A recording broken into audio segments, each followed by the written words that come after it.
Today I'm going to talk about my favorite mechanism in Stronghold 2nd Edition, a two-player head-to-head asymmetric game where the goblins and the orcs are controlled by one player that's trying to invade a castle, and the other player is controlling the castle, trying to prevent the invasion from happening.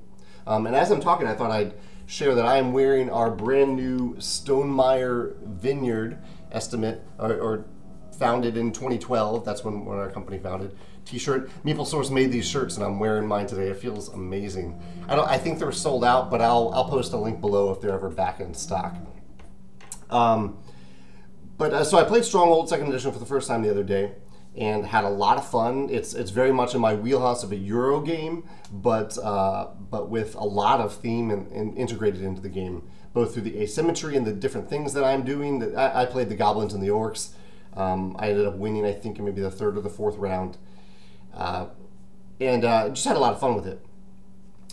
Going into the game, I had heard of the game and heard great things about the time mechanism in the game, where me, the goblin orc player, when I take an action, I have to spend time, and that time is what my opponent has to use to take their actions. So if I use an action that takes 5 time, that player, my opponent, gets 5 time to use. If I only use 1 time, then they only get 1 time. They get less time to prepare. So I love this push and pull of this time mechanism. I was aware of that in advance of going into this game, and I was really impressed by how streamlined this mechanism was integrated into the game. Like I wasn't actively thinking about it all the time, even though it was a part of all of my decisions and that it impacted all of my opponent's decisions. I just really like how well integrated it was into the game. And I'd love to see a multiplayer game that uses such almost a tangible time mechanism like this.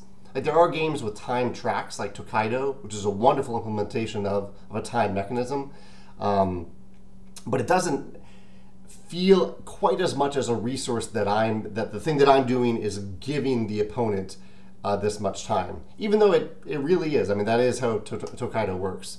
So if there's a multiplayer game that does this in a more tangible aspect, like Stronghold 2nd Edition, I'd love to hear about that in the comments.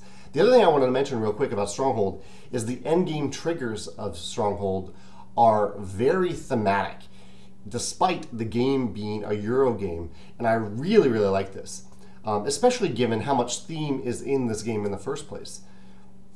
So the endgame triggers, the castle version isn't super thematic, but overall, it's not a victory point thing. Like with most Euro games, including games that I've designed, at the end of the game, the player with the most victory points is the winner. Victory points work really, really well in games because it gives players the satisfaction of doing a lot of different things and being rewarded for all those different things.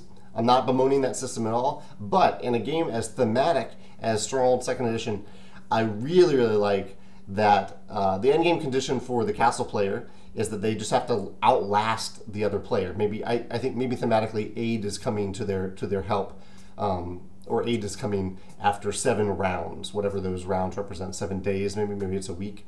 So they just win if they last 7 rounds. The goblin orc player, the player that I was playing, they win if they breach the castle at all. At any given time, there are all these points, like the castle. I think there are 8 different places where you can target the castle. If you breach any of those points and get in, you win the game automatically. Flat out, game over, you're done. I thought this was brilliant. I love that element, that thematic element of all I have to do is get one push to get through the castle, and I win. And the castle player is over there just sweating, like, how can I outlast this? Can I manage all these different places where he's attacking just so I can outlast it and last a little bit longer and then last a little bit longer? I love that thematic tie-in.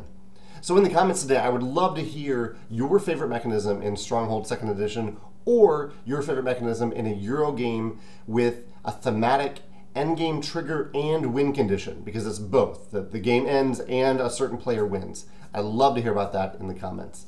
Thanks.